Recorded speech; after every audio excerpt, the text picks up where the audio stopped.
Hello, everyone, and welcome to the Immune Deficiency Foundation's 2023 Primary Immunodeficiency Conference. We are just thrilled to have you here today for what we hope is really a fully engaging virtual experience for all of you. Before I get into the details of the event, I want to get us started by talking about why we're here. To connect with stories of each and every one of you. Every family, every journey is different.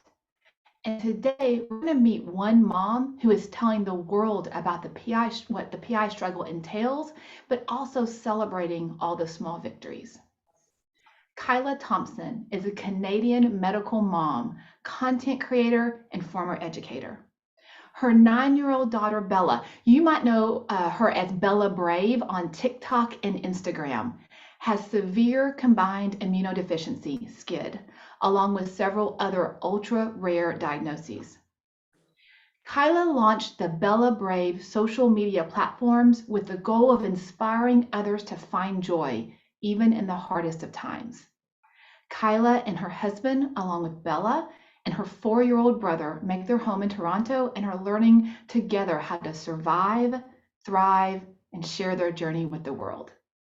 Welcome, Kyla. I am thrilled to have you here. Hi, thanks for having me. Well, I'd like to talk first about Bella's SCID diagnosis. How did you find out and when? So she was born in December, and we didn't find out that she had SCID until she was 11 months old. Yeah, and the way we found out was like she'd been in hospital that entire time due to Hirschsprung's, which is her bowel disease that our hospital in Saskatchewan, our hometown, couldn't figure out. And so they transferred us to a children's hospital in the province next to us, which was Alberta. And while we were there trying to figure everything out, I had noticed she had all the signs, but we just didn't even know what SCID was. We didn't know she had no immune system, and she had gone through bowel surgeries and survived with no immune system. Oh my God. But she was always sick and always on oxygen and always on antibiotics, and they couldn't figure out why. And then at one point I had felt a large lump in her armpit and neck area. And it turned out to be a lymph node that they biopsied. And from that, they discovered she had no T cells and no B cells and no immune system. And they were shocked. They didn't know how she was alive at that point. Yeah. Yeah. Oh my goodness. I had no idea. You referenced this just a little bit when you were talking about it. I know Bella has other serious medical conditions as well. Can you talk a little bit about that also? Yeah, so she was born with a rare spontaneous genetic mutation. And we learned all of this information after it took about 2 years to learn it all. But initially, we knew she had Hirschsprung's, which was a bowel disease that causes dead cells. And so from there, she had numerous surgeries removing large pieces of her bowel until and into an ostomy so that her bowels could work. But they still have she still has a chronic pseudo-obstruction and motility issues. And so she's required TPN and IV nutrition. And we're working through new management for her bowels while she's waiting for a bowel transplant. And so she's been listed for 3 years now, and we're waiting. And that is also due not to only bowel failure, but also she has loss of vascular access. So all of her vessels for lines are small and tiny, and that's a large part of her dwarfism. So she has shorter stature, and in part, her vessels are really tiny and really crooked. And so it's very difficult to get IV access with her. And then her SCID diagnosis that happened when she was 11 months old. She was then set up for a bone marrow transplant that happened when she was 15 months old. And it was successful, but had complications after that meant that her B cells just haven't recovered. And so now she's received IVIG monthly since she was a year old. So with all of that, as you're going through all of that, what gave you the idea to start sharing your journey on social media? Well, we have a very unique start to Bella's life. She was born and in hospital straight for the first 2 years of her life. We didn't get to go home. And that's because, I mean, she was born in 2013, so there was a lot of unknowns. Our province was not screening for SCID like they are now. So we were transferred to 2 different hospitals for specialists around the world to try and help with her case.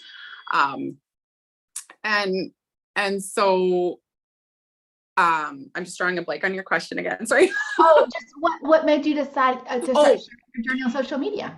Yeah. So we were in hospital straight and we never got to go home. And so like all of our family couldn't come and see her, you know, she was on isolation for having SCID and going through all these procedures. And so I was like, okay, I need to share online. I you know, my mom, my dad, our family, our friends want to know how she is. And my only outlet was through social media and Facebook. And from there, I found such a need with, you know, medical caregivers and parents to have a growing community of us to help each other.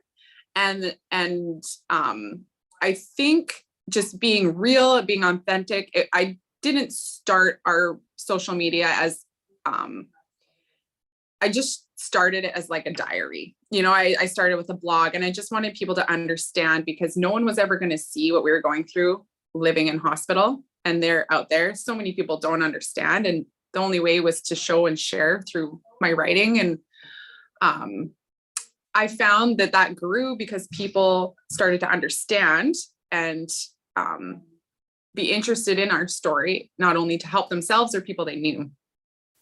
And then also from there, it grew more into me finding partnerships with places like the hospitals Bella needed and Ronald McDonald House Charities. And so my social media could help families like mine. And so that grew my want to share as well. So you talked about that growth and when I'm going to assume that when you first started, you never imagined that millions of people would be following you. And I am one of them. I follow Bella Brave on Instagram. I encourage everyone else to do so as well. Yeah. Has the growth of that audience in any way changed the things that you decide to share since it is so massive?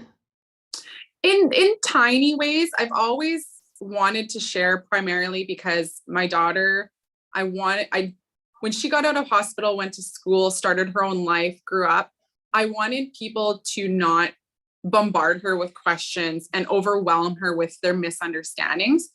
And I really wanted to set this world up for her so that people could understand her more and support her better. And so sharing our medical journey, I would hope and I've hoped helps people that are far disconnected from hospital life fully understand it for her so she can grow up in a supportive world. And as I've always shared with you know, being cautious. So like I started off with just writing and not a lot of photos and videos. And then when I got to the time that I could share photos and videos, I would always make sure that they were sensitive and not invasive for her at her age level.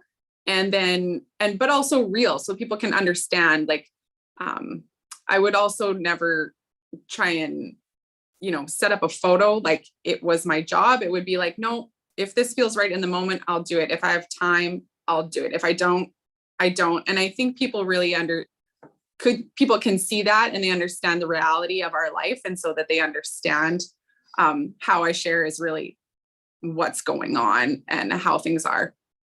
Well, I want to talk about those videos and photos. I so enjoy watching you two as you dance. Sometimes you sing, sometimes you're just laughing together. Yeah. Does Bella like doing the videos? Does she help come up with any of the ideas? Yeah, I TikTok is fun because Bella loves it. She literally, like, of course she's not old enough to have her own account, so she just lives for watching our own videos that we make and she edits. And so we love that TikTok is we call it our platform of joy. We want to share joy, because that's what TikTok's brought me and her, is we just howl at like silly cat videos. Like cat videos. I love the cat videos. We're all about the cat videos. Like, I don't know how many people know that, but that's all we watch. And then we just like to return the favor. Like, this is a joyful app and we want to keep it that way. It's harder to share her medical journey on TikTok, but I try in a little bit, because having that platform be so large is such an opportunity to help my daughter and kids like her, like help people understand what kids go through in hospital and how they can support them. But I find Instagram a better place for that. It's a little bit easier to share, and people are a little bit more receiving on Instagram of our, our journey in detail. And then TikTok, we like to keep it just as fun as we can. And she loves it. She's so spontaneous. So I've really had to build my skills fast, but she's honestly a better editor than I am. So we'll take the video how she wants to take it. And then she'll add things how she wants to. Like, she is a tech wizard. She is much better than me. It does not surprise me. That makes me feel my age sometimes whenever how people can pick up. And she's 9 and she's able to do that. Yeah. Well, so speaking of Bella, I am so sorry that that she's unable to join us today. I know when you originally accepted our invitation, we were hoping that she could. Do you want to talk about her current health challenges? We can kind of see with your backdrop. You maybe not, maybe you're not in your home, and I don't know if you want to share anything about that. Yeah, no, we're not at home in Saskatchewan. We're at Sick Kids Hospital in Toronto. So I'm just in a little conference room while Bella's in her room with her nurse and caregivers there. But yeah, like she's 9 now, she's been living in hospital in and out, we get home for times, but we're used to these month-long stays. But as she gets older, she's more independent and she can advocate for herself really well, but that also brings on a lot of like overwhelming feelings for her. So I've noticed that this go around, like, this is a 3-month stay. The last time we've had to stay in hospital this long was probably a year ago. And this go around, I can tell her energy is dwindling faster. Like, she's just really kind of tired of this. Right. And she doesn't have as much energy as she used to for, chatting with people or, just being face to face with people and having conversations is really like exhausting for her. And I've noticed that is the biggest change for her this year. So I'm definitely talking with her more about how she can protect her space and protect her ability to, have quiet moments. And she's really doing well at working on that for herself. Thank you for your willingness to share that. But so speaking of, just kind of what her experience has been, what do you and your husband and Bella's little brother, what do you do to help Bella have just typical kid experiences? We do a lot in the background. My husband and I definitely try to set up like any sort of like medication routines or whatever. We do our best to incorporate her in the decisions so that she's comfortable with whatever activity we want to do.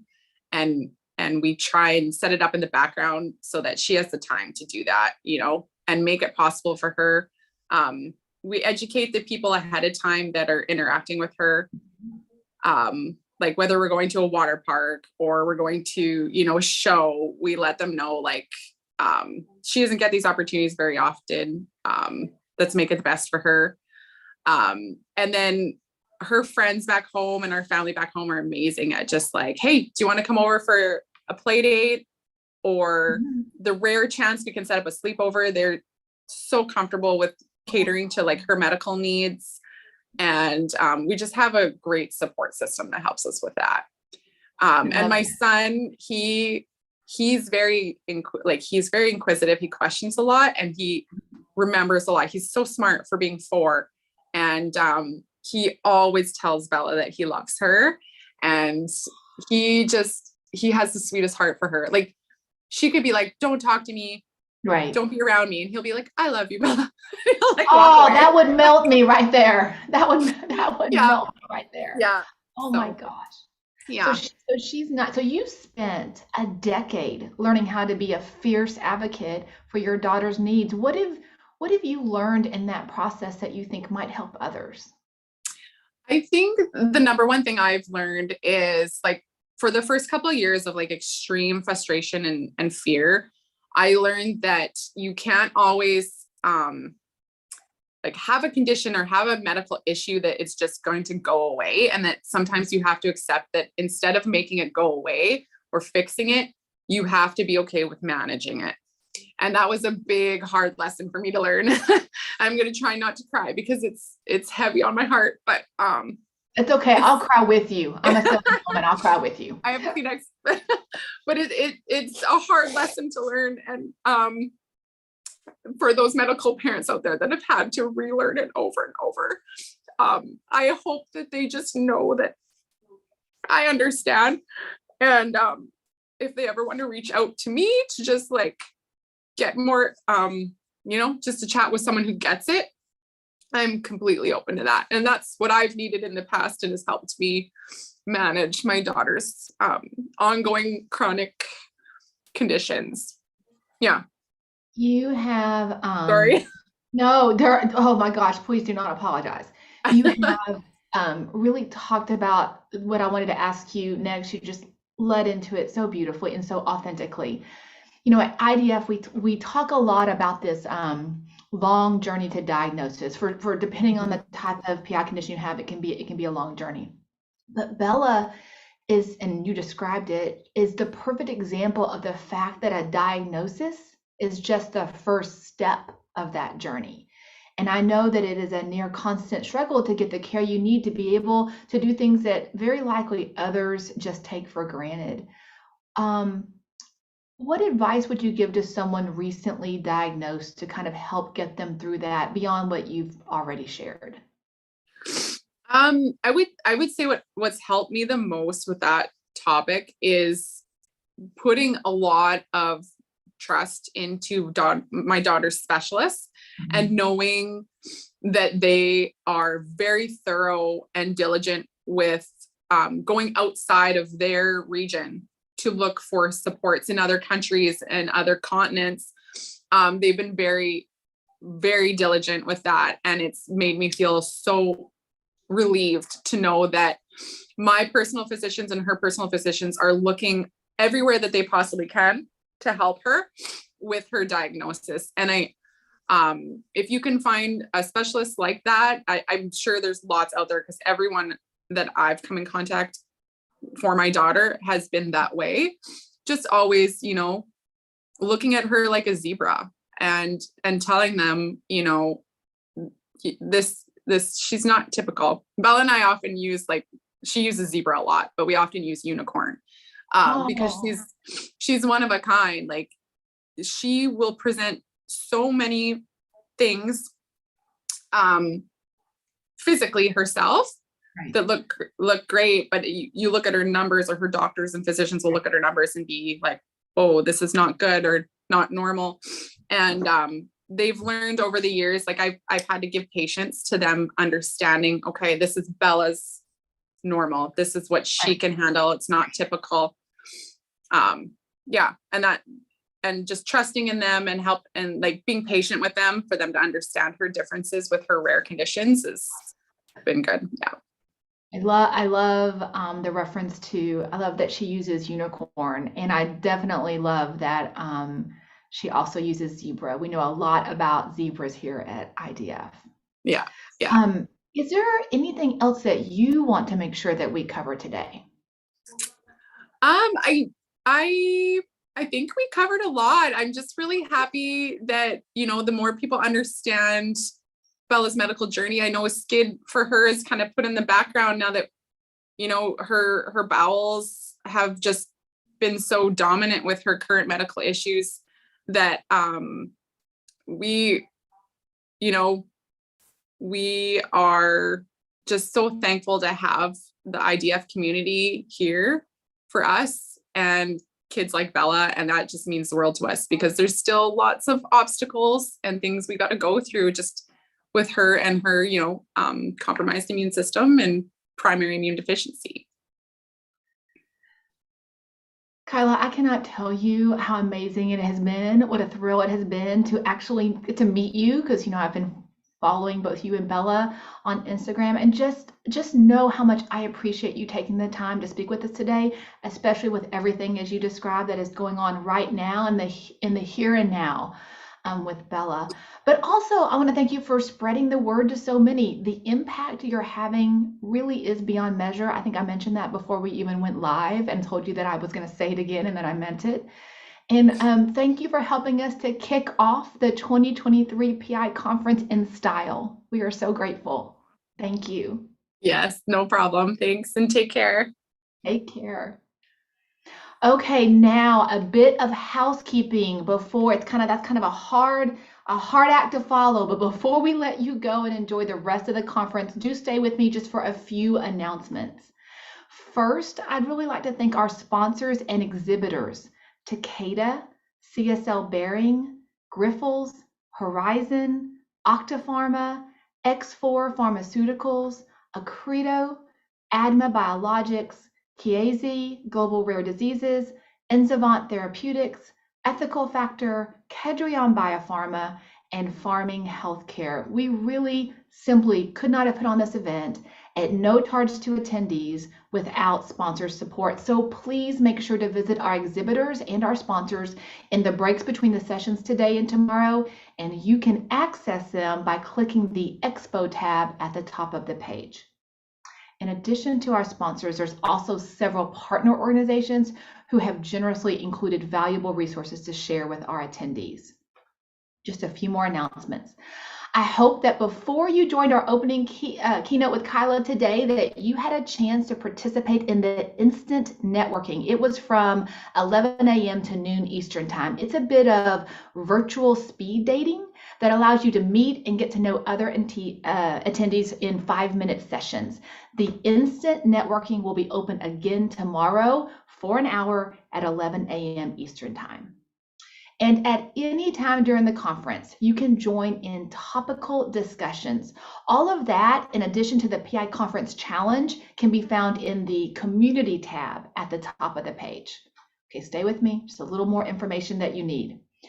During the conference itself, for the next 7 hours today and much of the day tomorrow, there will be 3 concurrent sessions beginning each hour on the hour. We have 3 tracks available. Skimming the surface, that's created for those who are new to the PI space or would prefer introductory information.